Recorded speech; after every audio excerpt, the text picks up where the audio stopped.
That is what you get for trying to be part of something you don't belong to." Those words still hang in the air of my memory, suspended like dust motes in a shaft of light that refuses to fade. My name is Martha Gable. I am 62 years old.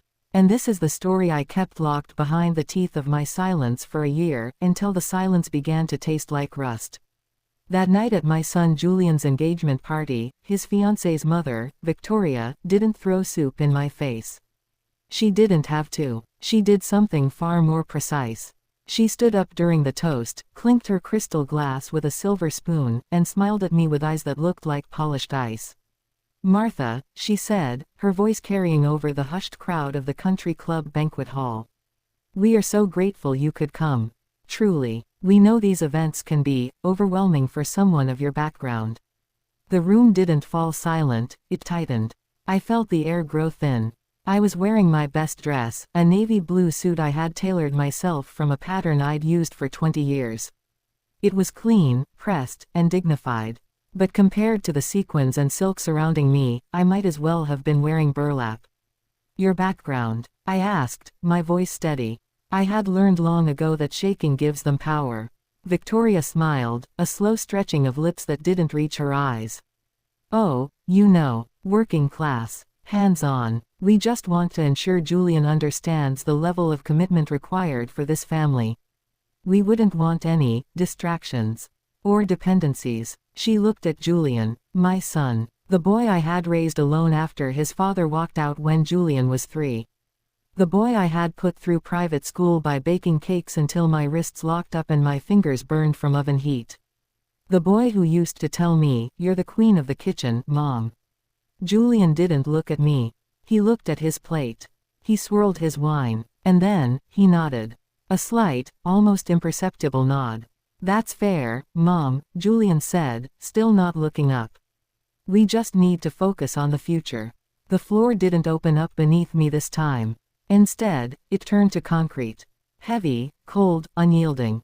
I didn't scream. I didn't cry. I didn't ask why. I simply took the linen napkin from my lap, placed it neatly beside my plate, and stood up. I walked toward the double doors with my back straight, even though inside, my heart was hammering against my ribs like a bird trapped in a cage. But before I left that building, I did something no one expected. I didn't run to my car. I didn't call a friend. I took my cell phone out of my clutch, opened my contacts, and dialed a number I had saved months ago, just in case. I said just 3 words. "Start the audit." Then I hung up. I closed the door softly behind me. No one followed me. No one asked anything. I got into my old Honda Civic, started the engine, and as I drove through the dark streets of the wealthy district back toward my modest row house in the older part of the city, a single question spun in my head. How did I get here? Because there was a time when Julian would hug me and say, "Your cakes taste like love, Mom." There was a time when I believed a son's loyalty was blood deep. There was a time when I trusted. But that night, with my dignity bruised and my heart fractured, I understood something I never thought I'd have to learn. Sometimes the people we feed are the ones who starve us of respect. And sometimes, the only way to save them is to let them hunger. What happened after that phone call is something they will never forget. But to understand why I did what I did, I must first tell you how it all started. How a mother who gave everything ended up being told she was a distraction. And how I discovered too late that my son was keeping a secret that would change everything. 3 years ago, my life was different. Not perfect, but mine. I lived in a row house in West Philadelphia with a small backyard where I grew herbs and tomatoes in raised beds.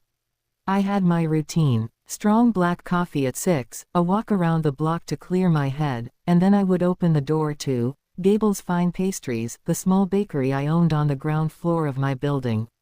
I wasn't rich, but I didn't need to be. After Julian's father left us, taking the savings and leaving me with debt, I learned something that many women take decades to understand. That one can sustain an entire life with her own 2 hands without asking anyone for permission. I baked wedding cakes, communion bread, and sourdough loaves for neighbors who wanted quality without the markup of the city boutiques. My hands knew every gram of flour, every degree of heat, every secret a dough keeps when you treat it with patience. Julian grew up seeing that. He saw me get up at 4 in the morning to proof the bread. He saw me mix batter until my shoulders ached. He saw me cry from exhaustion over a ruined fondant sculpture and then dry my tears and start again. "Mom, when I grow up, I'm going to buy you a big oven," he would tell me with his serious little face while I packed his lunch. "An industrial one, so you don't have to hurt your back." And I believed him because Julian was always a good boy. Responsible, affectionate. He studied without me having to ask. He helped me clean the flour off the counters on Sundays. He asked me about flavors, about textures, about how I knew when a cake was done just by the smell. "Because you listen, baby," I would tell him. "The oven tells you when it's ready. You just have to be quiet enough to hear it." He would nod thoughtfully and then go play soccer with the neighborhood kids. When he turned 18 and went to study finance at Wharton, I felt that every sacrifice had been worth it. My son was going to have what I never had. A career in the high towers. A future without burnt fingers or back pain. I worked double shifts. I baked for weddings of families who would never invite me to their tables but who paid well. I saved every dollar, denied myself vacations, denied myself new equipment because I wanted Julian to finish college without owing anyone anything. And he did. He graduated with honors, got a job at a top investment firm. He started earning well, wearing suits that cost more than my monthly rent, bringing me expensive chocolates every Sunday when he came for lunch. "Thank you, Mom," he would say, kissing my cheek. "Everything I am is because of you." And I felt complete until he met Vanessa. The first time Julian talked to me about her, I noticed something different in his voice. A new emotion, a shine in his eyes I had never seen. "She's special, Mom. Very sophisticated." Vanessa was the only daughter of a wealthy family from the main line. Her father owned a real estate development firm. Her mother, Victoria, was one of those women who had never worked a day in her life, but knew how to give orders like a CEO. When Julian told me he wanted to introduce me to them, I put on my best suit. I fixed my hair. I wanted to make a good impression. The meeting was at a restaurant in the city that I would never have chosen. Too quiet, too expensive. But Julian insisted. "I want you to get to know each other well, Mom. Vanessa is important to me." Vanessa arrived in an impeccable beige dress and a smile that didn't reach her eyes.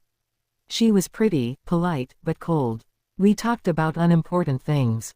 The weather, her career in art curation, the wedding plans she was already imagining, even though they had only been dating for 6 months. I smiled, nodded, asked all the right questions. But something in my stomach twisted when she said, "My mother is anxious to meet you, Mrs. Gable. I've told her so much about your shop." The way she said shop sounded strange, as if my life's work was a hobby, a quaint little thing that needed to be minimized. Julian took my hand and squeezed it, as if telling me, "Everything is going to be fine, Mom." And I wanted to believe him because back then, I still believed that a son's love was stronger than anything else. I didn't know yet that some women view other women as enemies from the very first moment.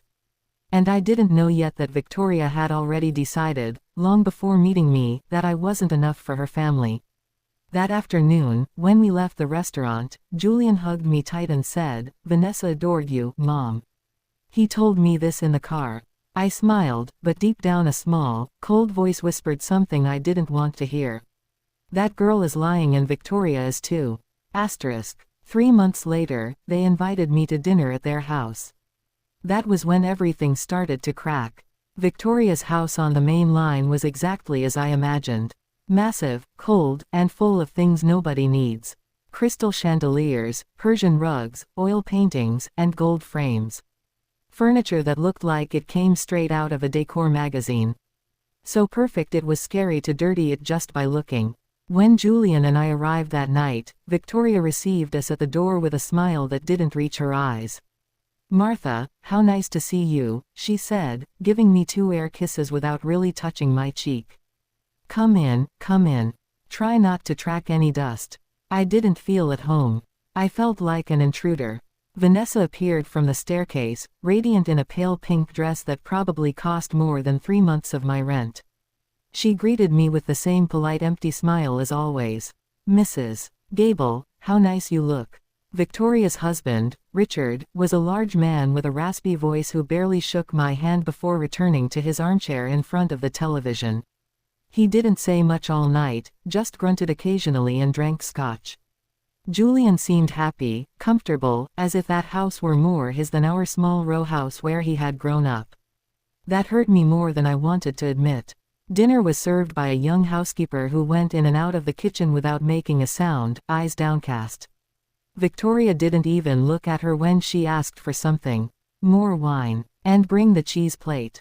I tried to smile at the girl when she served me. She gave me a quick, almost grateful look before disappearing again.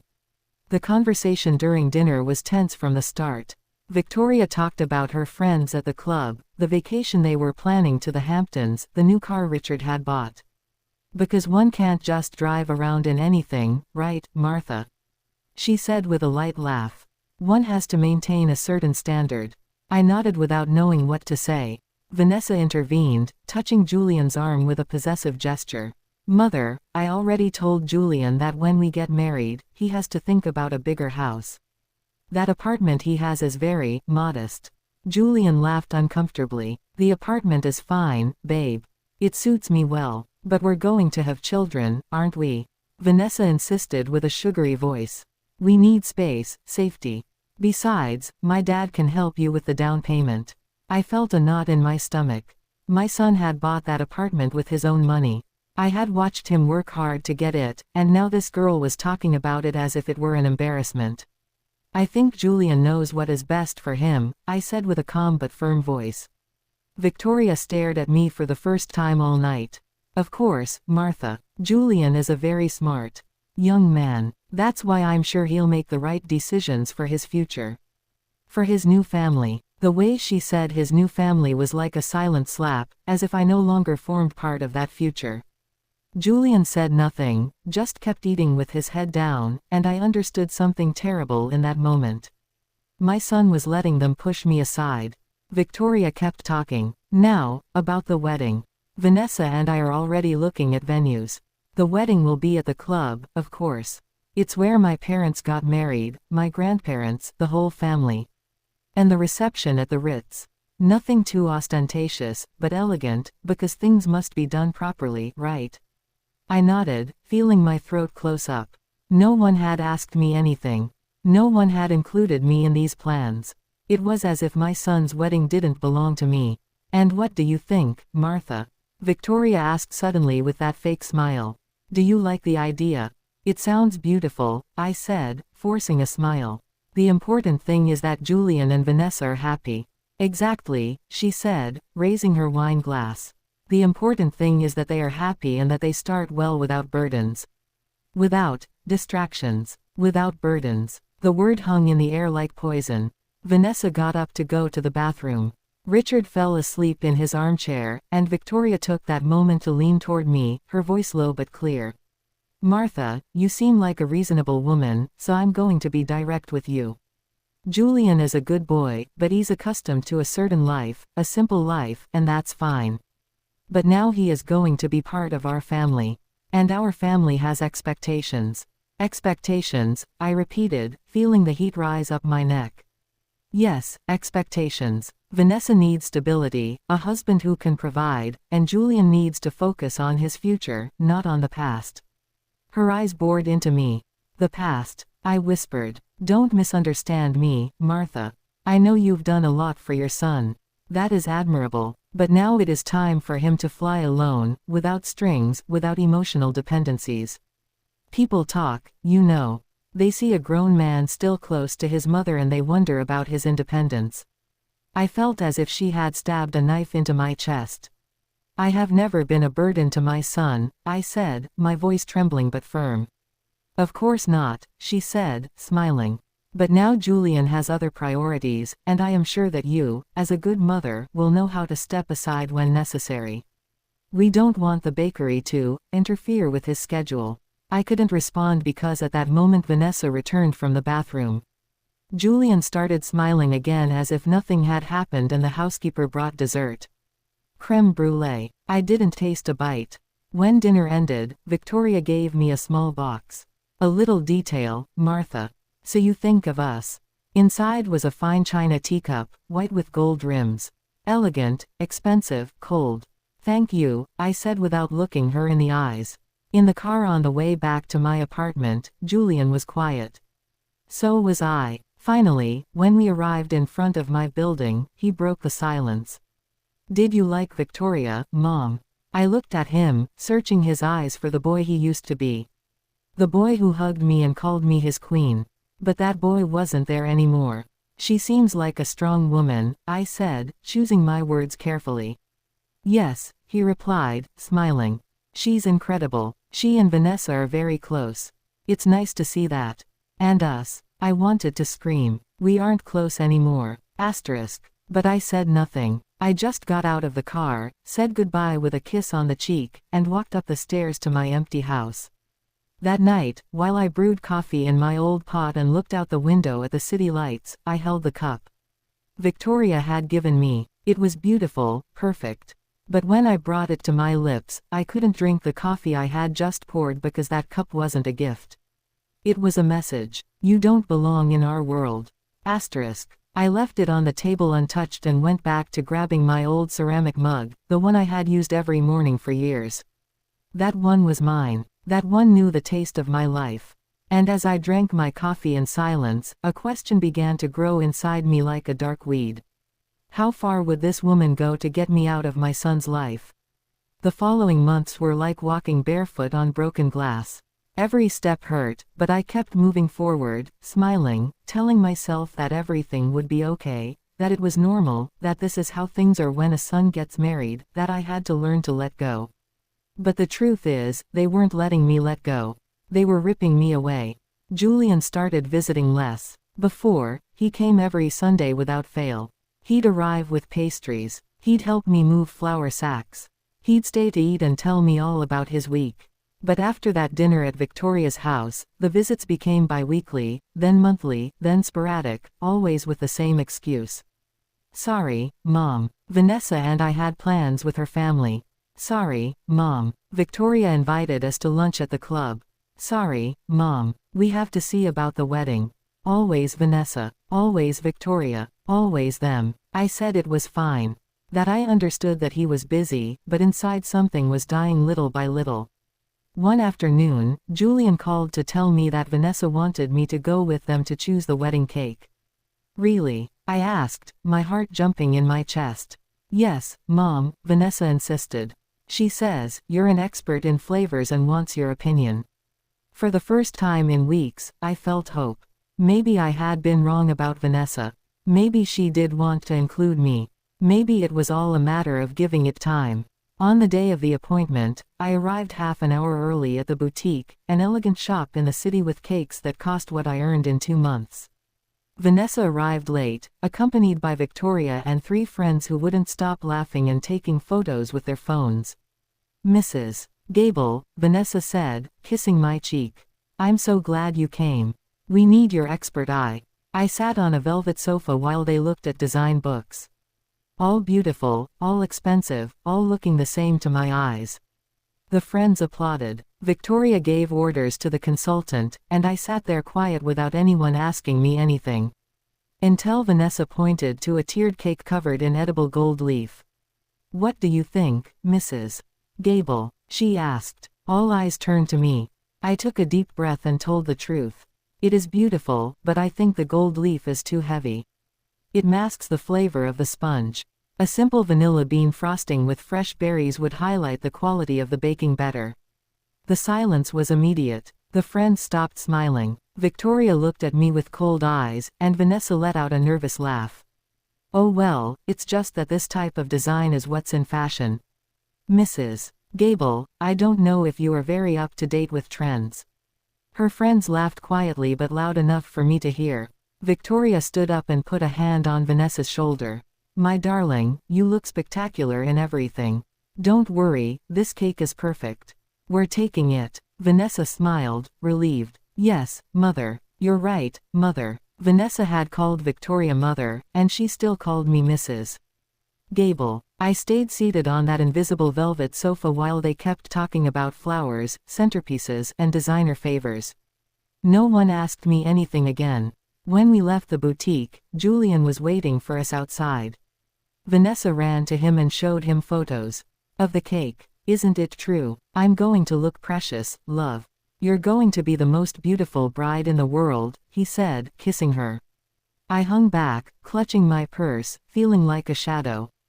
Julian finally saw me. How did it go, Mom? Did you like the cake? It's lovely, I said, forcing a smile. Thank you for coming. I know this is important to Vanessa and to you, I wanted to shout. It's not important to you that I'm here. But I just nodded. Of course, baby. That's what I'm here for. Victoria approached, took Julian by the arm, and said in a soft voice, Julian, will you join us for lunch?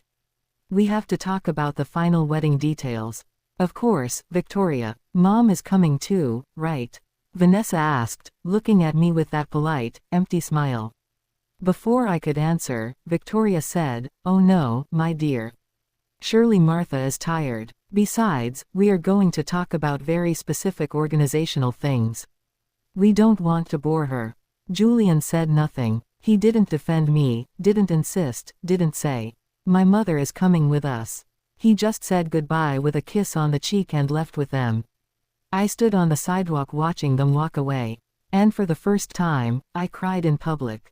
Not much, just a few quick tears that I wiped with the back of my hand before anyone saw me.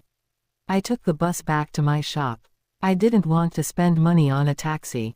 When I got home, I made coffee in my ceramic mug, the same one as always, the one that knew the taste of my life. The china cup Victoria had given me was still on the table, untouched, gathering dust. I looked at it for a long time, and something inside me whispered, this isn't going to get better. It's only going to get worse. But I didn't want to listen because I still believed that a son's love was stronger than any external influence. I still believed that Julian was going to wake up, that he was going to realize that he was going to go back to being the boy who hugged me and called me his queen. So I kept going. I kept smiling when they excluded me. I kept saying, it's okay, when everything was wrong. I kept swallowing the pain so as not to be a problem, so as not to be a burden, so as not to fulfill the prophecy Victoria had planted in my son's mind. Your mother is going to suffocate you if you don't distance yourself. 2 weeks later, Julian invited me to dinner. Just the two of us like before. I was so excited. I arrived half an hour early at the restaurant.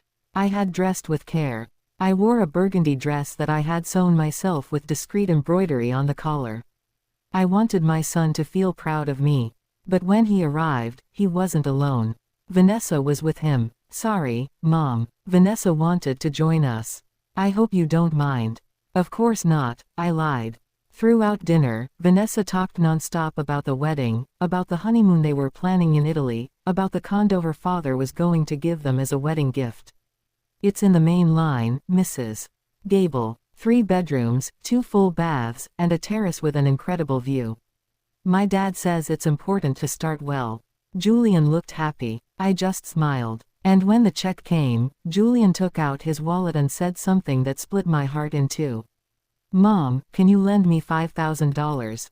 I spent a lot this month on wedding stuff, and I'm a little tight. $5,000. I didn't have $5,000 extra dollars. I barely had enough to pay my rent and the shop expenses, but I took out the money I had saved for the electricity bill and emergencies, and I gave it to him. Of course, son. Don't worry. Thanks, Mom. I'll pay you back next month. He never paid me back and I never asked him for it because in that moment I understood something terrible. I was no longer his mother. I was his bank, his safety net. His plan B, but I was no longer the most important person in his life. That night when I returned to my apartment, I sat in front of the window with my coffee and looked at the city lights, wondering how I had ended up there. How a woman who had given everything, who had sacrificed her youth, her health, her entire life for a son, could end up feeling so invisible. But I still didn't know the truth. I still didn't know that everything that had happened up to that moment was just the beginning. That Victoria had a plan and that my son, my Julian, my only child, was already part of it. The wedding approached like an inevitable storm, and I kept pretending everything was fine. Julian went weeks without calling me. When he did, the conversations were brief, distracted, filled with uncomfortable silences. "How are you, Mom?"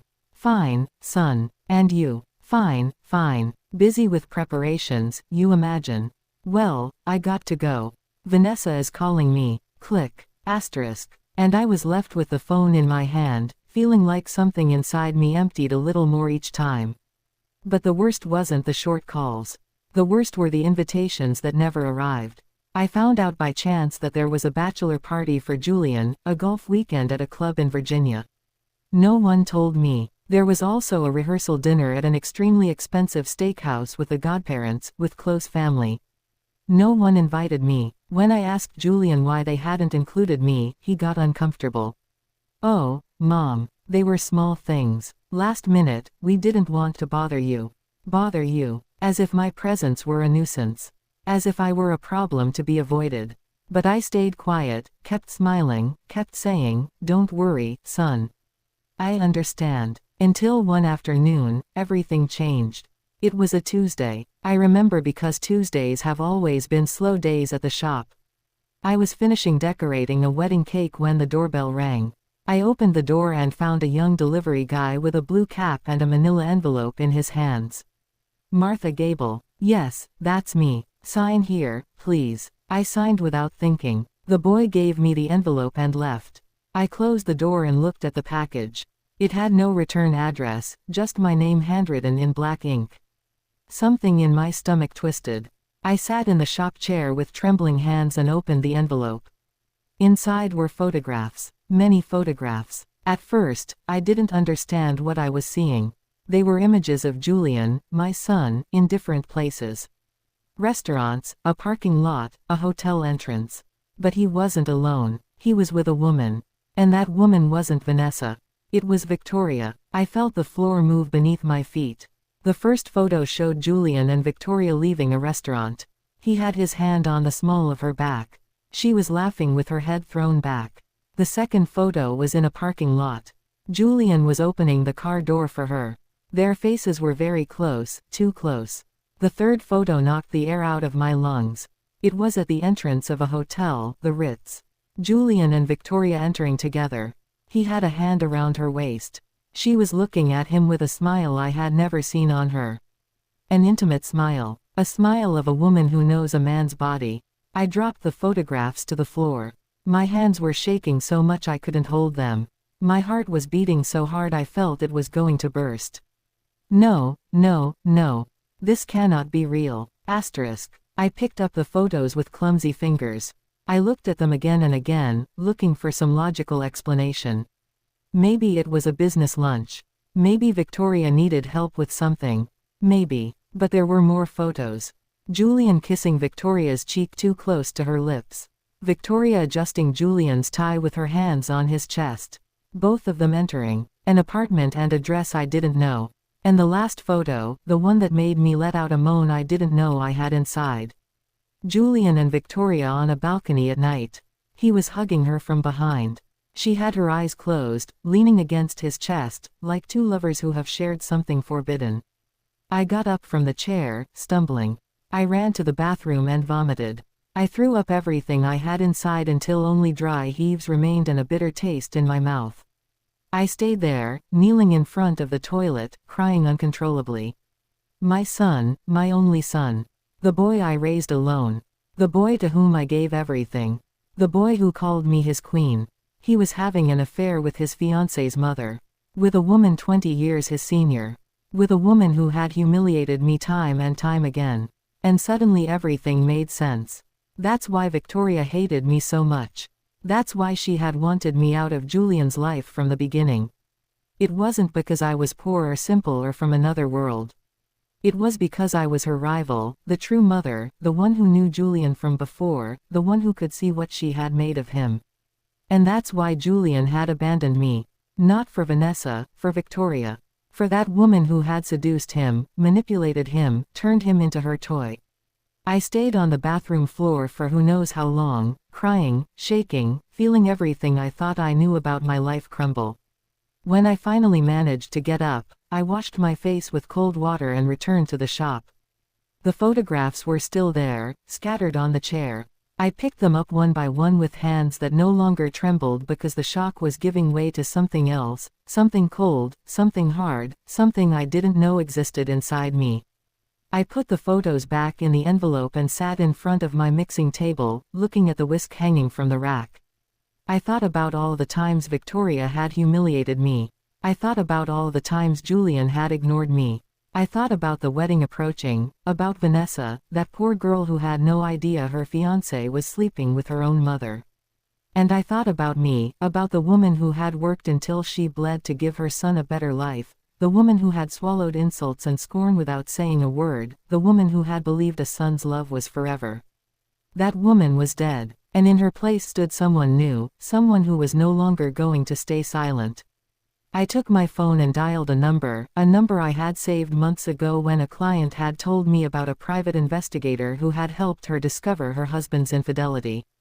"Good afternoon. This is Martha Gable. I need your services." The voice on the other end was professional, neutral. "Tell me how I can help you, Mrs. Gable. I need more information, more proof. Dates, places, everything you can get on two people. Their names, Julian Gable and Victoria Sterling."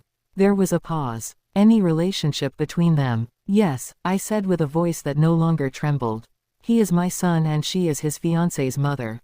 Another longer pause. "I understand. And what do you plan to do with the information, Ms. Gable?" I looked out the shop window. The city lights were starting to turn on. The sky was dyed orange and violet. "I don't know yet," I said. "But when I know, I want to be prepared. I'll email you my quote." And Ms. Gable, "Some truths hurt more than the lie. Are you sure you want to know?" I closed my eyes. I thought of my son, of the boy he had been, of the man he had become. And I said something I never thought I would say. It no longer matters what hurts. I need the truth. I hung up the phone, made myself a coffee in my ceramic mug, and waited. Because now I knew that the wedding wasn't the end of this story. It was just the beginning. And I was no longer going to be the silent victim. I was going to be the woman who knew, the woman who waited, the woman who at the right moment would make a single phone call and everything would crumble. The private investigator's name was Arthur Penhaligon. He was a man of about 50, ordinary looking, with glasses and a calm voice that inspired confidence.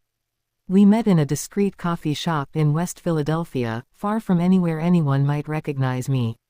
He brought me a thick manila folder full of papers, photographs, and reports. "Mrs. Gable," he said calmly, "I found what you asked for, but before I show you, I need you to take a deep breath." "I already know what I'm going to see," I said with my hands clasped on the table.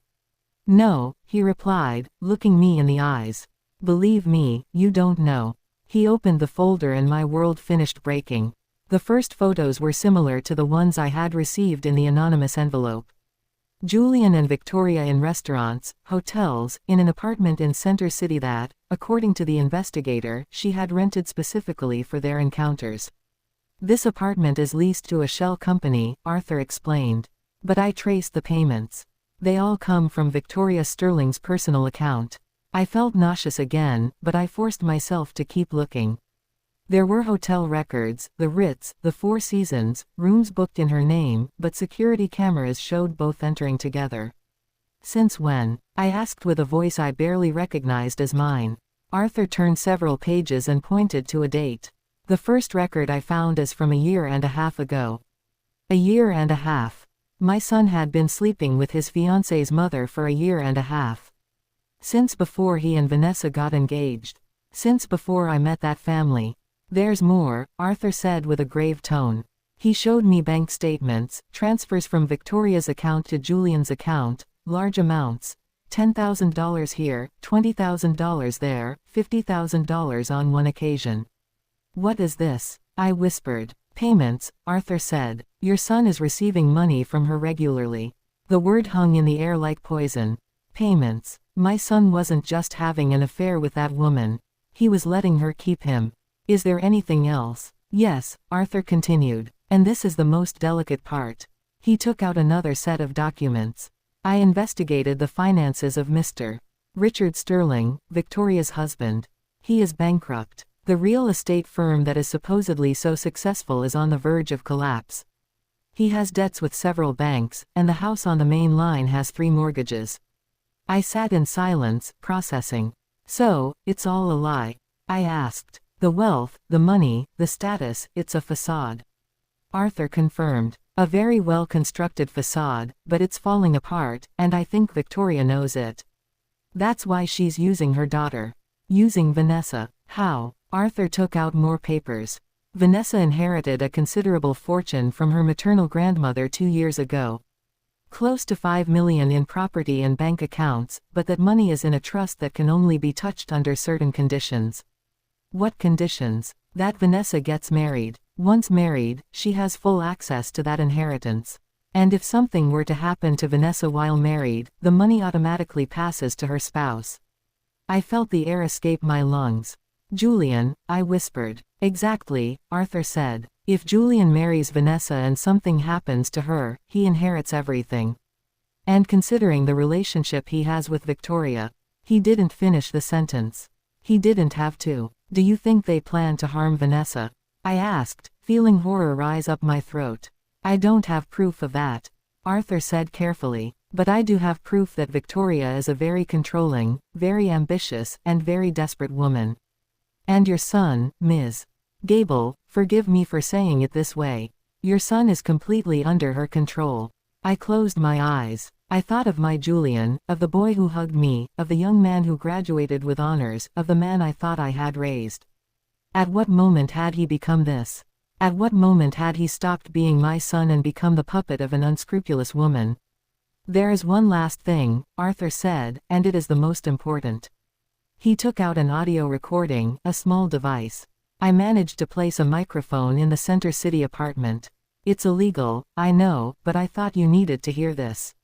He pressed the play button, and I heard my son's voice. What if Vanessa finds out? It was Julian. He sounded nervous. Then Victoria's voice, soft, manipulative, maternal, and seductive at the same time. She won't find out, my love.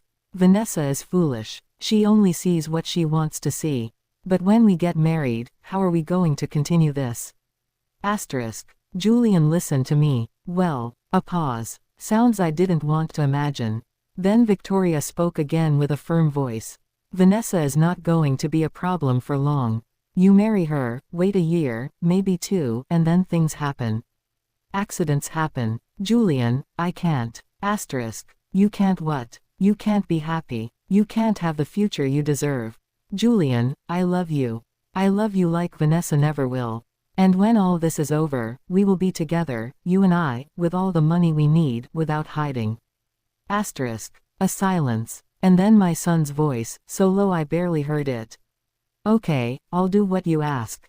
Asterisk. Arthur stopped the recording. I couldn't move. I couldn't breathe. I couldn't think. My son, my only son, the boy I raised with my own hands, the boy I taught about kindness, honesty, dignity. He was planning to marry an innocent girl to inherit her fortune, and he was letting a psychopathic woman put the idea in his head that Vanessa had to disappear. What are you going to do, Ms. Gable? Arthur asked softly. I looked at the photographs scattered on the table. I looked at the documents, the bank statements, the evidence of a conspiracy so twisted it seemed taken from a soap opera. But it was real and it was my son. I don't know, I whispered. I don't know what I'm going to do. You can go to the police, Arthur suggested. With this information, they can stop the wedding. They can investigate Victoria and Julian. What would happen to my son? I asked, tears falling down my cheeks. Arthur didn't answer because we both knew the answer. Julian would go to jail for fraud, for conspiracy, maybe for attempted murder. If they managed to prove his intentions, my son would spend years in prison, and I would be the one who put him there. Think about it, Arthur said. And when you decide what to do, call me. I'll be available. He gave me his card, paid for the coffee, and left. I stayed sitting in that coffee shop for hours with the folder in my hands, feeling everything that had been my life turning into ash. I thought about going to the police. I thought about talking to Vanessa, warning her, saving her. I thought about confronting Julian, shouting at him, asking him how he could have become this. But I did none of that because I needed something more than justice. I needed Julian to see, to understand, to feel the weight of what he had done. I needed Victoria to lose everything she had gained with her manipulations. And I needed to do it in a way that no one could say I was the villain, because I wasn't going to be the mother who destroyed her son. I was going to be the mother who let him destroy himself. And then when he was at the bottom, when he had lost everything, maybe, just maybe, he would remember who I was and what he had been before that woman poisoned him. I took the folder, put it in my purse, and left the coffee shop with my back straight and my head held high. The wedding was in 2 weeks, and I had a plan. A plan that started with a simple acceptance. I was going to go to that wedding. I was going to sit at that table. And when the exact moment arrived, I was going to make a single phone call and everything would crumble. Because sometimes the best revenge isn't to attack. It's to let the truth do its work. The night of the wedding arrived like a storm everyone expected except me. Because I knew that night wasn't going to be a celebration. It was going to be a revelation. I dressed carefully. I chose a simple navy blue dress I had sewn years ago. Nothing ostentatious, nothing that drew attention. I pulled my hair into a discreet bun. I put on my mother's pearl earrings. I wanted to look dignified because I knew this would be the last time Julian would see me as his mother. The ceremony was at the club as Victoria had planned. A beautiful hall full of white flowers and candles. There were more than 200 guests, elegant people, moneyed people, people who looked at me sideways wondering who that simple woman sitting alone in the 5th row was because they hadn't even given me a seat in the front rows. Vanessa's family occupied the entire right side of the hall. And on the left side, where the groom's family should be, there were only 3 of us. Me, a distant aunt of Julian's who barely knew him, and a cousin who came more for the free food than for affection. That was all that was left of our family. When Julian walked to the altar, my heart skipped a beat. He looked handsome, elegant, mature, in a dark gray suit I knew he hadn't paid for, with his hair perfectly combed, with a nervous but happy smile. For a moment, just for a moment, I saw the boy he used to be again, and I almost regretted what I was about to do. Almost. But then I saw Victoria. She was sitting in the front row in a champagne-colored dress that screamed money. Her hair perfectly styled, her jewels shining under the candle light. And when Julian passed in front of her on his way to the altar, Victoria shot him a look. A look I knew very well. A look of possession, a look that said, "You are mine." And Julian responded with a small, complicit, intimate smile just before standing at the altar to wait for his bride. I felt bile rise in my throat. Vanessa walked in on her father's arm. She looked beautiful, innocent, radiant. The dress she had chosen fit her well. I had to admit it. Her face shone with happiness. She knew nothing. That poor girl had no idea she was walking toward her own trap. The ceremony was long. The officiant spoke about love, fidelity, commitment. Every word was like a dagger in my chest because I knew it was all a lie. When it came time for the vows, Julian took Vanessa's hands and said firmly, "Vanessa, I promise to love and respect you every day of my life. I promise to be your partner, your support, your refuge. I promise to build a future with you based on truth and trust." I had to bite my lip not to scream, "Liar. Liar. Liar." Vanessa cried with emotion. The guests sighed and Victoria smiled with satisfaction. When the officiant said, "I now pronounce you husband and wife," everyone applauded except me. I just watched them. Julian kissing Vanessa, Victoria wiping a fake tear, Richard dozing in his seat, and I knew the moment had come. The reception was at the Ritz. A huge ballroom decorated with thousands of white roses, tables with linen tablecloths, crystal centerpieces, a 5-course banquet, a live orchestra. Everything was perfect, too. Perfect. They seated me at a table in the back, far from the head table, far from Julian, with people I didn't know and who didn't speak to me all night. I was invisible again, but I wasn't there to socialize. I was there to wait for the exact moment. During dinner, I observed. I saw how Victoria controlled everything from her spot at the head table. How she gave discreet orders to the waiters. How she looked at Julian every time Vanessa wasn't looking. And I saw how Julian returned those looks. It was disgusting. It was brazen. It was sick. When dinner ended, the dancing began. The newlyweds waltz, the dance with the parents. Julian danced first with Vanessa. Then it was his turn to dance with the groom's mother, with me. I got up from my table, walked toward the dance floor. Everyone was watching me. Julian extended his hand with a forced smile. "Mom, son." "Julian," I replied, taking his hand. We danced in silence for the first few seconds. The music was soft, romantic.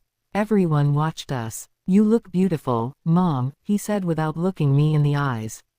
"Thank you," I replied. "You look good, too." Another silence. "Are you happy?" I asked him. "Yes," he replied quickly.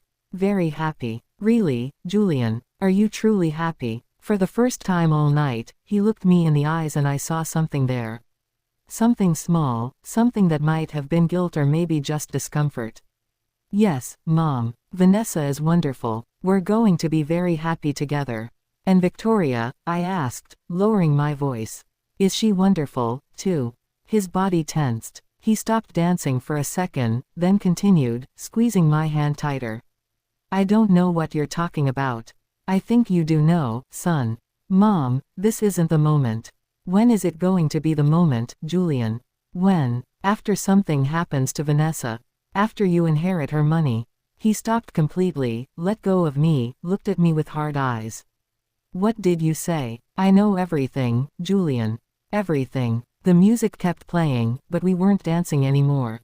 People started looking at us, whispering. "You don't know anything," he said in a low, threatening voice.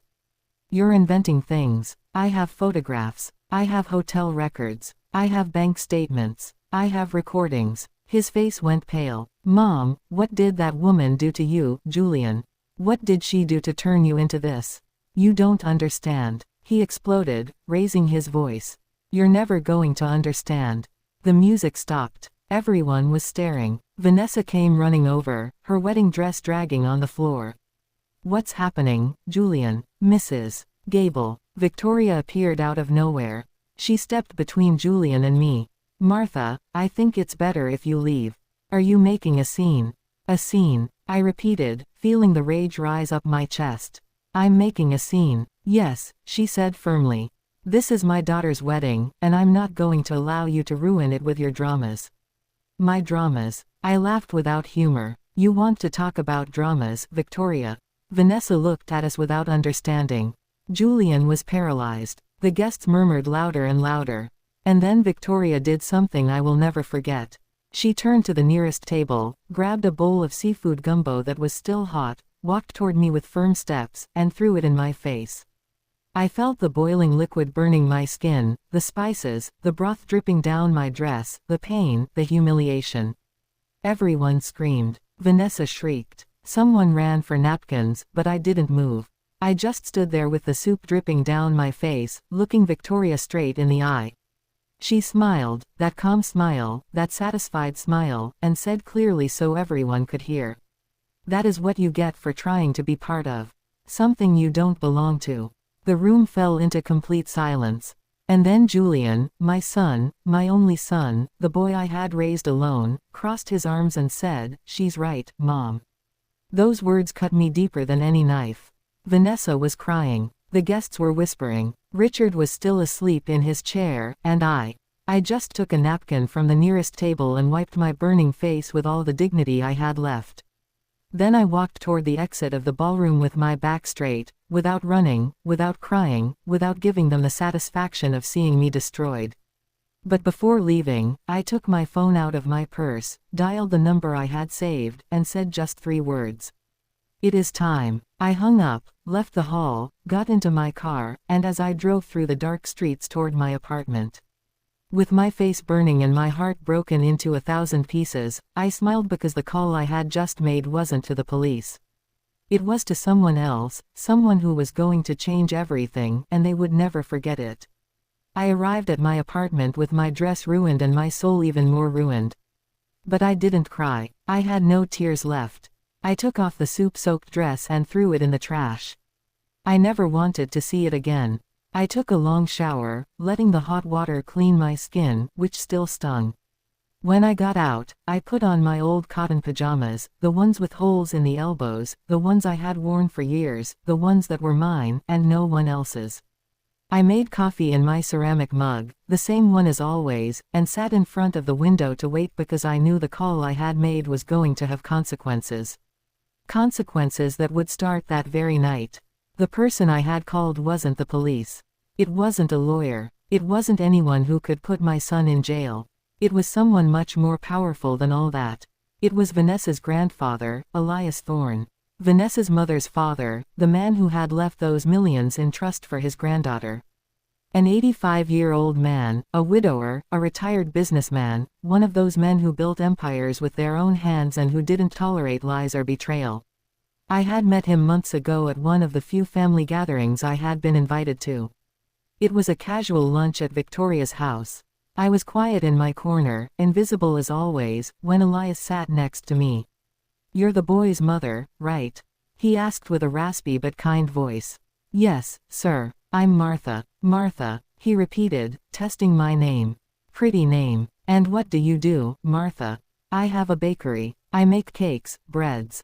"Ah, you work with your hands like me. I like that. People who work with their hands have soul." We talked through the whole lunch. He told me about his life, how he started selling tools out of a truck and ended up owning a real estate firm across the East Coast, how he had worked 14 hours a day for 50 years, how he had been widowed 10 years ago and still missed his wife every morning. "My daughter Victoria doesn't visit me much," he said with sadness. "She says I'm old, that I smell old, that my house is full of junk." "I'm sure she loves you very much," I said, trying to be kind. "No," he replied with brutal honesty. "My daughter loves me for my money, but I don't have money anymore. I left it all to my granddaughter, Vanessa, because she does visit me. She does hug me. She still has a heart." He gave me his card that day. "If you ever need anything, Martha, call me. I like people who work with their hands." I kept that card in my wallet, and 3 weeks after receiving the photographs, I called him. We met at his house, an old craftsman bungalow in West Philadelphia, full of antique furniture and family photos. He received me with strong coffee and pastries. "Tell me, Martha, what is so urgent?" I showed him everything. The photos, the bank statements, the recordings, the documents proving the conspiracy. Elias listened in silence. His face changed color. First pale, then red, then purple with rage. When I finished, he stayed quiet for a long time.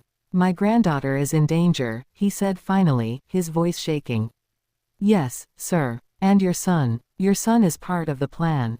"Yes, sir. Why are you telling me? Why don't you go to the police?" It took me a moment to answer because I had to be honest. "Because if I go to the police, my son goes to jail. And as much as he has betrayed me, as much as he has become someone I don't recognize, he is still my son. I can't be the one to put him in prison." Elias nodded slowly. "But I can be," he said. "I just want Vanessa to be safe," I replied. "And I want my son to understand what he has done, to see the consequences, to feel the weight of his decisions. And Victoria, I want her to pay for what she has done, for manipulating my son, for putting him on this path, for planning to harm an innocent girl." Elias took my hand in his old hands full of spots and wrinkles, but still strong. "Martha, you are a wise and brave woman. I am going to help you. But I need you to promise me something. Anything. Martha, when everything explodes, and believe me, it is going to explode. You are going to suffer. Your son is going to hate you. People are going to talk. You are going to be alone." "I am already alone," I said calmly. "No," he replied. "You still have hope. But when this ends, that hope is going to die. Are you prepared for that?" I thought of Julian, of the boy he had been, of the man he had become. And I said, "Yes, I am prepared." Elias nodded. "Then this is what we are going to do. You are going to go to that wedding. You are going to behave normally, and when the moment comes, when they show their true face, you call me, and I will do what I have to do." "What are you going to do first?" "I am going to get Vanessa out of that house that same night. I have lawyers. I have doctors. I am going to prove my daughter is incapable of caring for her own daughter. I am going to get a protection order. And the money, the trust will be frozen immediately. Neither Vanessa nor anyone else will touch that money until a judge decides what to do. And believe me, with the proof we have, the judge will decide in my favor. And Julian, Elias looked at me with sadness. Your son won't go to jail because technically he hasn't committed a crime yet. He's just a fool who let himself be manipulated by an unscrupulous woman. But he is going to lose everything. The marriage, the money, the family, the reputation. He is going to be left with nothing. Good, I said firmly. That is exactly what he deserves. And that was how we arrived at this moment. Me sitting in my apartment, drinking coffee, waiting. At 11 p.m., my phone rang. It was Elias. It is done. Martha, what happened? I arrived at the Ritz with my lawyers and 2 police cars. I told Vanessa I needed to speak with her urgently. When she saw the photographs, when she heard the recordings, she fainted. We had to take her to the hospital. My God, is she okay?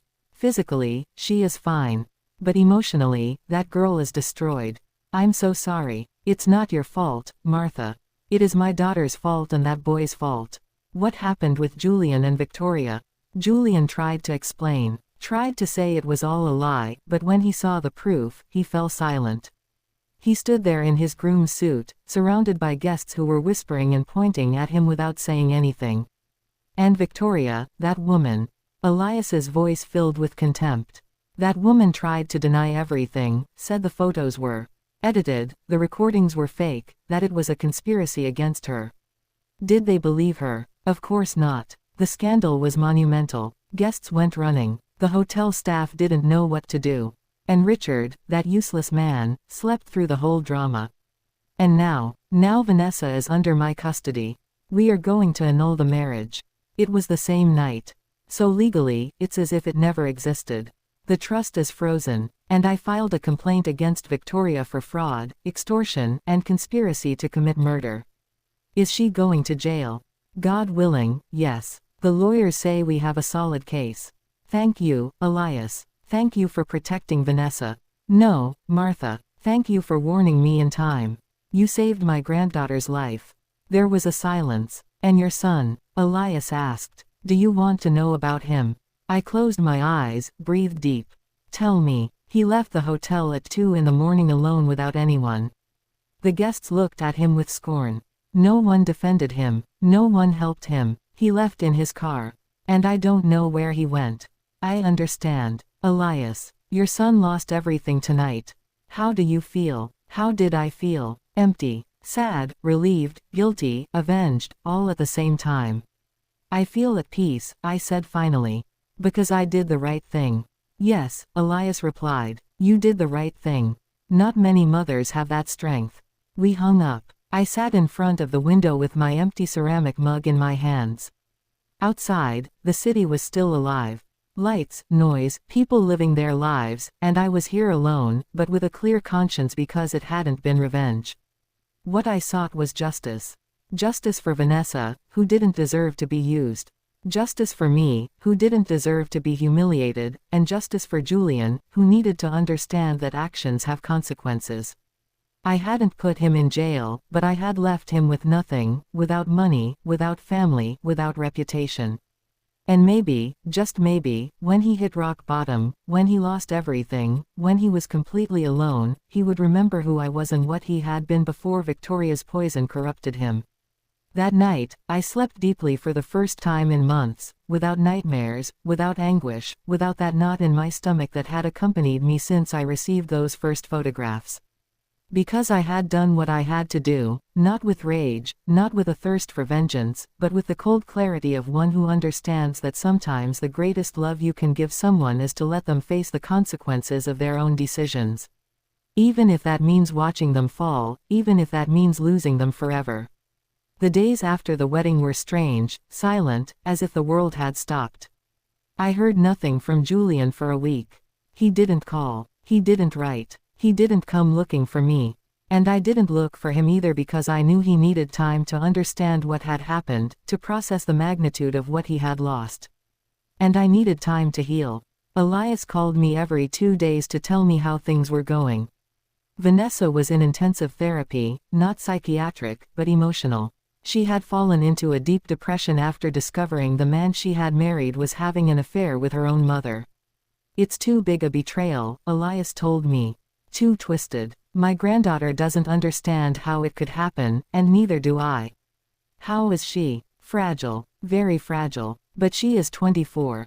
She is young. She will heal. With time, she will heal.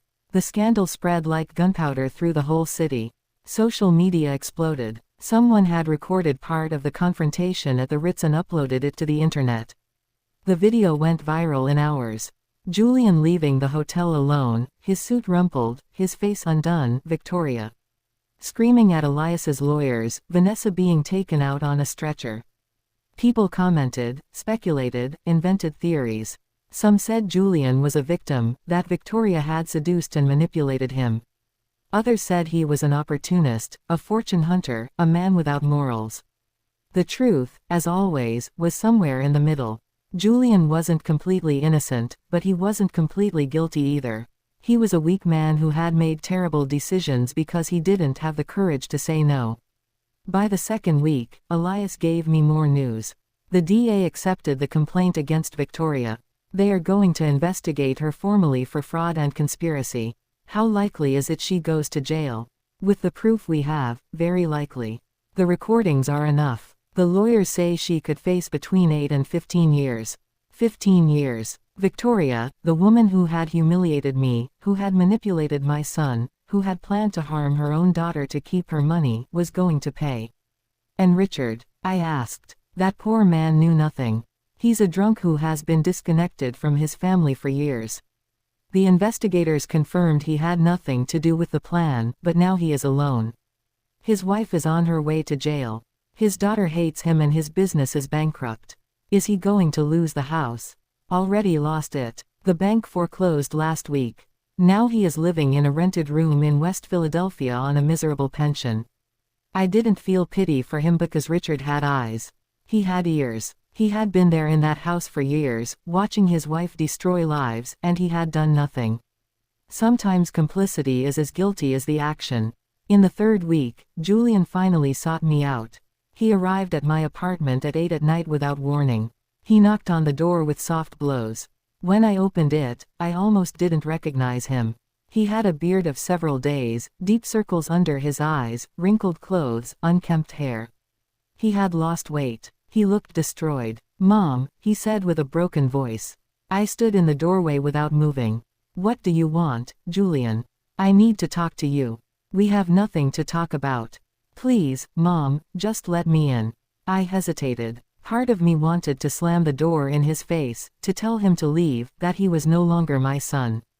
But another part, that part that had carried that boy in my arms, that had sung him lullabies, that had cleaned his scraped knees, that part couldn't say no. I let him in. He sat on the chair in the shop, the same chair where I had received the first photographs, where everything had started to break. "Do you want coffee?" I asked out of pure habit. "No thanks." I sat across from him, waited. Julian took a long time to speak. When he finally did, his voice was barely a whisper. "I'm sorry, Mom." "What are you sorry for?" "Everything. Everything I did. Everything I did to you.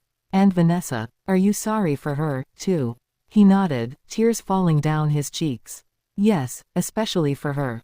I didn't want to hurt her. I never wanted to, but you did." I interrupted with a cold voice. "You planned to marry her to steal her inheritance." I heard the recording, Julian. I know what you said. It wasn't me talking. It was Victoria. Are you going to blame Victoria for your decisions? She manipulated me, Mom. She made me believe that I was worth nothing without her. That you had raised me to be mediocre. That I deserved more. Every word was like a dagger. And you believed her." "Yes," he whispered. "I believed her." "Why, Julian? Why did you believe her and not me?" "Because she gave me what you never could. Money, right? Well, yes, but not only that. She gave me attention. She made me feel important. She made me feel like I was special. I made you feel special, too." "No, Mom. You made me feel guilty. Every time I came to visit you, I saw your small apartment, your old clothes, your tired hands, and I felt guilty for having more than you. Victoria never made me feel guilty. Victoria told me I deserved everything I had. I stayed silent, processing his words, and I understood something terrible. My son hadn't left me out of malice. He had left me because he couldn't stand remembering where he came from. Because I was the mirror of his poverty, of his humble origins, of everything he wanted to forget. And Victoria had offered him an exit, a way to become someone new, someone important, someone who didn't have a baker mother reminding him of his roots. You know what is the saddest thing about all this, Julian? I said finally. That I never made you feel guilty. You just felt guilty because you knew deep down that you had abandoned me. I know I'm a bear. I know, Mom. And I am so sorry. Where have you been these weeks? Cheap hotels, spending the little I had left. I lost my job. No one wants to hire me. My name is all over social media. I'm a laughingstock. And the house Richard was going to give you never existed. It was all a lie. The real estate firm is bankrupt. The house on the main line is foreclosed. There was no money, only debt. And Victoria is in jail awaiting trial. Her lawyers say she's going to be sentenced to 10 to 15 years. Good, I said without remorse. Julian looked at me with red eyes. Don't you feel anything for her? Should I? That woman destroyed her own daughter. She corrupted you. She humiliated me. She planned a murder. Why should I feel anything for her? Because I loved her. Those words pierced me. No, Julian, you didn't love Victoria. You were obsessed with what she represented. Power, money, status. But that is not love. Maybe you're right. We sat in silence for a long time. Finally, Julian asked what he had come to ask. Can I stay here, Mom, just for a few days? Until I find a job. Until I can. No, I said firmly. Mom, please. I have nowhere to go. I have no money. I have no. You should have thought about that before. Mom, I'm your son. Yes, I interrupted. You are my son and that is why I tell you no. Because if I let you stay here, if I rescue you now, you are never going to learn. You are never going to understand the weight of your decisions.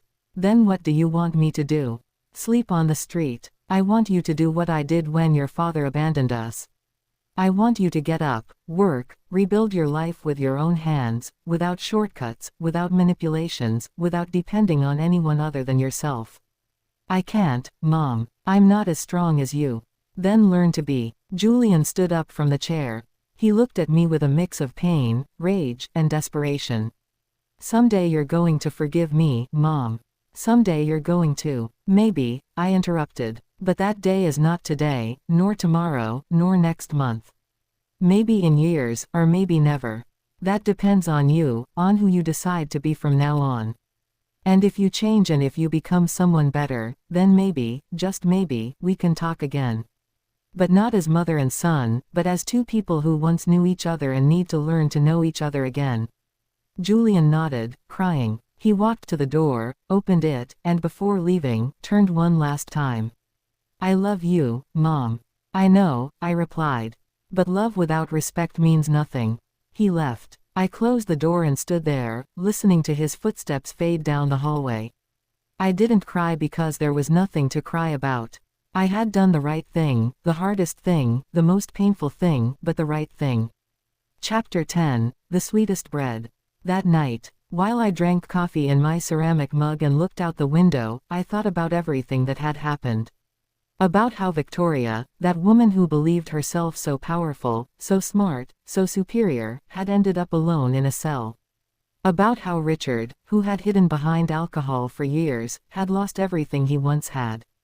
About how Julian, who had sought wealth and status at any cost, had ended up with nothing. No money, no family, no dignity. And about how I, the humble woman, the baker, the mother no one respected, was still here with my small house, with my shop, with my tired hands, with my ceramic mug, but with something they never had.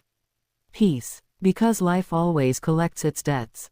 Not with violence, not with vengeance, but with time, with patience, with the silent justice that arrives when you least expect it. Victoria had called me crazy once. Years later, I knew she was alone in that cell, looking at blank walls, without visitors, without love, without anything. And I wondered if in that moment, in that terrible void, she finally understood what she had lost. Not the money, not the status, but her humanity, her soul, everything that makes a life worth living. And Julian, my poor Julian, maybe someday he would understand that true wealth is not in what you have.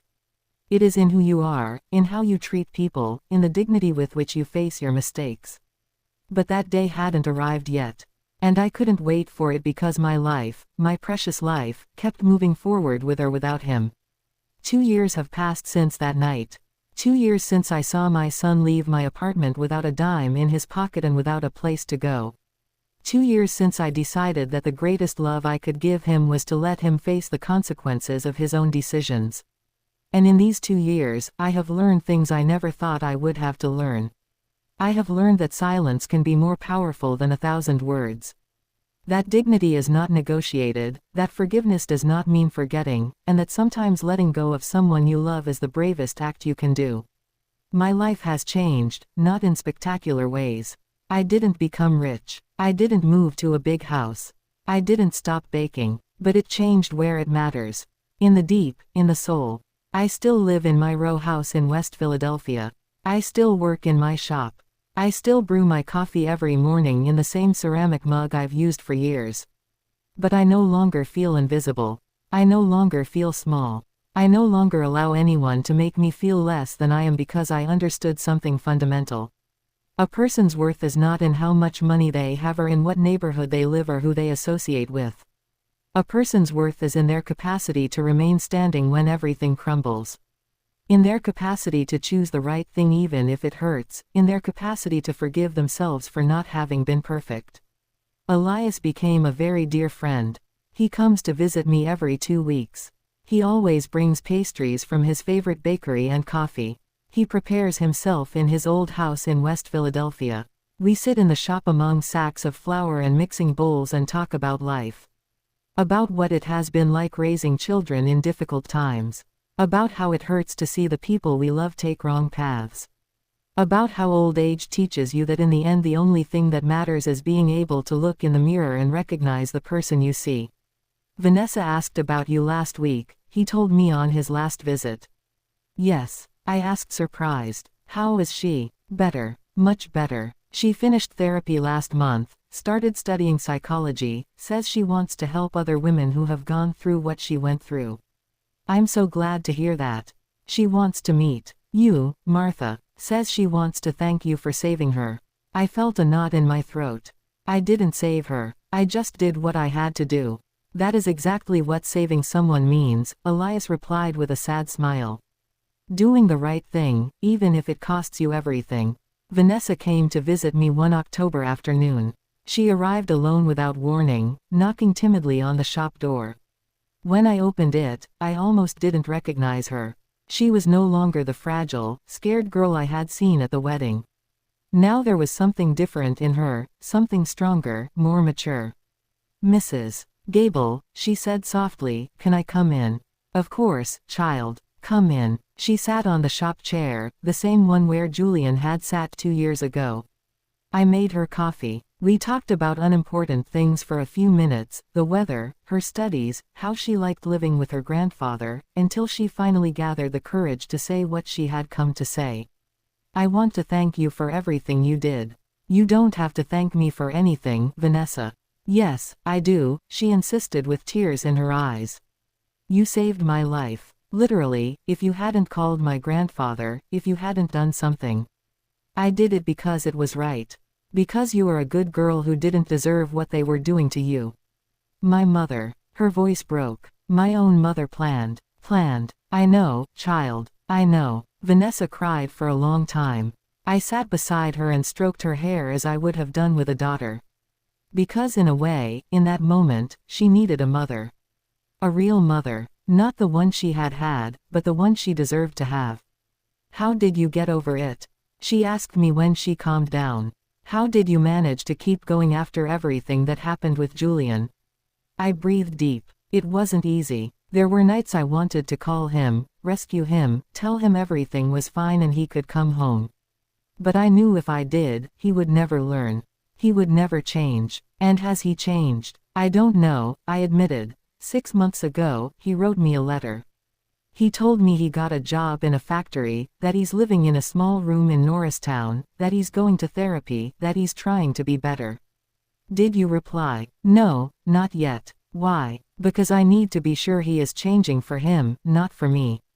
I need to know he is doing the internal work he has to do, and that takes time. Vanessa nodded thoughtfully. I'm doing that work too. In therapy, I learned I can't blame myself for what my mom did. That it wasn't my responsibility to detect something was wrong. That I was just a girl who trusted the wrong people. Exactly, I said, taking her hand. And now you are a woman who is learning to trust again, but in the right people, starting with yourself. Vanessa stayed all afternoon. She helped me mix dough for a wedding cake. She told me about her plans to someday open a support center for women victims of abuse. And when she left, she hugged me tight and whispered in my ear, "Thank you for being the mother my own mother never was." That night I cried, not from sadness, but from something more complex, because I had lost a son, but in a way I had gained a daughter, not by blood, but by heart. 3 months ago, I received news of Victoria. Elias called me one morning with a grave voice. "Martha, I need to tell you something about Victoria." What happened? She was sentenced. 12 years in prison without possibility of early release. How is she? Destroyed. Physically she is deteriorated a lot. No one visits her, not even Richard. She's completely alone. And how do you feel about that? Relieved, but also sad because that woman is my daughter. And despite everything she did, a part of me remembers the girl she once was before. Ambition corrupted her. I understood what Elias felt because I also remembered the boy Julian had been before the world changed him, before bad decisions defined him. And I wondered if one day he could go back to being that boy, or if that boy had died forever. Julian's letter arrived 2 weeks ago. It was longer than the first, more honest, more vulnerable. He told me he had started attending a support group for people who had made serious mistakes. That he was learning to live with the guilt without letting it destroy him.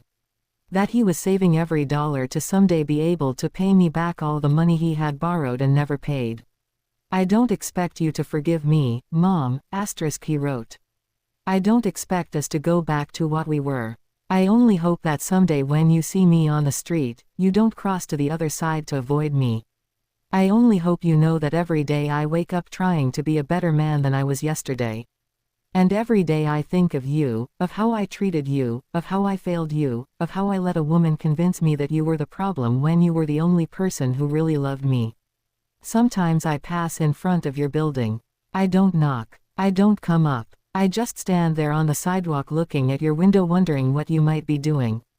If you're baking, if you're drinking coffee, if you ever think of me. And then I leave because I know I have no right to bother you. I have no right to ask you for anything else. But I want you to know something, Mom. Something I never told you enough when I should have. Thank you. Thank you for raising me alone. Thank you for sacrificing so much. Thank you for giving me opportunities you never had. And thank you for having the courage to let me fall when I needed it most. Because now I understand that you didn't let me fall out of hate. You let me fall out of love. And that was the greatest gift you could give me. I love you, Mom. I have always loved you, even if my actions said otherwise. Your son, Julian. I read that letter 5 times. I cried through every reading, and then I put it in the drawer where I keep important things. Next to the first photo of Julian when he was a baby. Next to his graduation diploma, next to a note he wrote me when he was 8 years old that said, "Mom, you are my queen." I haven't replied to him yet, but I think I will soon because I have learned that forgiveness is not forgetting what happened. Forgiveness is remembering what happened, feeling the pain, and still choosing to move forward without carrying that weight in your heart. It doesn't mean I'm going to forget. It doesn't mean things are going to go back to how they were before. But it means I am ready to build something new, something different, a relationship based not on what we were, but on what we can be. Last night I had a dream. I dreamed I was sitting in my shop baking when they knocked on the door. I opened it and it was Julian. But not the Julian of now, nor the Julian who betrayed me. It was the boy, my boy with his big eyes and his innocent smile. "Mom," he told me. I lost my way, but I think I found it again. And I hugged him and cried and said, "Welcome home, my son." When I woke up, I had tears on my cheeks. And I knew that dream was a sign. Not that everything was resolved, but that I was ready to start healing, to start forgiving, not just Julian, but myself, for not having been the perfect mother, for not having protected him from everything, for not having seen the signs sooner. Because the truth is that none of us is perfect. We all make mistakes. We all hurt people we love. We all get lost at some point. But what defines us is not the mistakes we make. It is what we do after. If we learn, if we grow, if we get up, or if we stay there on the ground blaming others for our fall. This morning, while I prepared my coffee in my ceramic mug, I looked out the window and saw the streets of Philadelphia filling with people, people in a hurry, people with problems, people with dreams, people with pain. And I understood that we are all part of the same story. A story of mistakes and redemptions, of falls and risings, of losses and findings. And my story, this story I have told you, is just one more among millions. But it is mine, and I am proud of it. Because I survived. Because I didn't break. Because I maintained my dignity when everything around me crumbled. And because I learned that true strength is not in never falling. It is in getting up every time you fall. Now I am 64 years old, 2 years older than when this story began. And I feel I have lived an entire lifetime in these 2 years. I keep baking wedding cakes for girls who dream of eternal love. And every time I bake, I think of Vanessa in her dress, in how that day she thought she was starting the best stage of her life. And I pray that someday when she is ready, she finds a real love. A love that sees her, that respects her, that values her, not for her money, not for her last name, but for who she is. And I pray for Julian because despite everything, he is still my son. And a mother never stops praying for her children. Even if they have hurt her, even if they have betrayed her, even if they have made her cry until she ran out of tears. A mother's love has no limits. But now I know it shouldn't have conditions that allow abuse either. Love must be firm, honest, brave. Love must tell the truth even if it hurts. It must set limits even if it costs. It must let go even if it wants to hold on. Because only then with that difficult and brave love can we help the people we love to become the best they can be.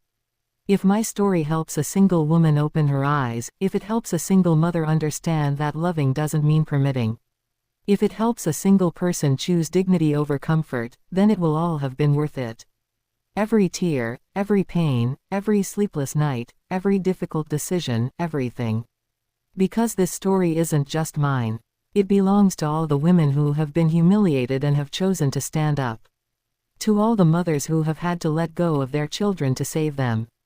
To all the people who have faced betrayals and chosen forgiveness without forgetting. This story is for you who are listening to me. For you who maybe are going through something similar. For you who don't know if you're going to be able to survive the pain you feel today. I want you to know something. Yes, you can. You are going to be able to because you are stronger than you think. Because you have more courage than you imagine. And because pain, however terrible it may be, doesn't last forever. Time cures everything. It doesn't erase it, but it cures it. And one day, maybe months or years later, you are going to wake up and you are going to realize that breathing doesn't hurt as much anymore. That thinking about what happened doesn't destroy you anymore. That you can remember without bleeding. And that day you are going to understand that you survived, that you won, not because you destroyed the one who hurt you, but because you didn't let them destroy you. I close this story with the same ceramic mug in my hands. The one that has accompanied me for years. The one that knows the taste of my coffee on difficult mornings. The one that has held tears and hopes. The one that has never failed me. Because in the end, the simplest things are the ones that remain. The humblest are the strongest. And the most ignored are the most valuable. Like me, like you. Like all the women who have been underestimated and have proven they are made of steel. Thank you for listening until the end. Thank you for allowing me to share my story with you.